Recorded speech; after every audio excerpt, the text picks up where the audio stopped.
বিশ্বকাপে সব থেকে বেশি দল অংশগ্রহণ করছে, তারপরও কিন্তু ইতালি জায়গা করে নিতে পারেনি, কেননা যোগ্য দল হিসেবে নিজেকে প্রমাণ করতে পারেনি বলে। তার জন্য ফিফা বিশ্বকাপ এত জনপ্রিয়, ব্যয়বহুল ও ইমপ্রেসিভ। 2026-এর বিশ্বকাপ আরো একটু বেশি স্পেশাল কেন জানেন? এই মরক্কো, কলম্বিয়া, ইকুয়েডর, আলজেরিয়ার মতো দলগুলো নিজেদের প্রমাণ করবে বলে। এই দলগুলো যতক্ষণ আছে আপনি কখনো প্রেডিক্ট করতে পারবেন না ফ্রান্স, আর্জেন্টিনা, ব্রাজিল এরা বিশ্ব চ্যাম্পিয়ন হয়ে যাবে। আপনাকে চ্যাম্পিয়ন হতে গেলে এই দলগুলোকে পেরিয়েই হতে হবে, কারণ এই দলগুলোর মধ্যে রয়েছে ছোট ছোট অনেক বড় নিখুঁত প্রতিভা।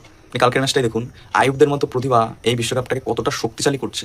আইয়ুবদের মতো প্রতিভাকে হয়তো কোনো বড় বড় চ্যানেল হাইলাইট করবে না, তার জন্যই আমি আপনার মতো দর্শক বা ছোট ছোট কন্টেন্ট ক্রিয়েটাররা রয়েছি যারা এদেরকে তুলে ধরবো। আইয়ুব কালকে যে ফুটবলটা খেলেছে মিড হাফে দাঁড়িয়ে, সেটা কিন্তু অনেক ইমপ্রেসিভ। পাসিং অ্যাকুরেন্সি, কোয়ালিটি হোল্ডিং, তৎক্ষণাৎ সার্চ করে নিজের প্লেয়ারদের খুঁজে নেওয়া। ওর সামনে ক্যাসিমিরো আছে, ওর যাই আসে না। ওর সামনে ব্রাজিল দাঁড়িয়ে আছে, ওর যাই আসে না। ওর সামনে আলিসনের মতো দেওয়াল আছে, ওর কোনো ফারাকই পড়ছে না।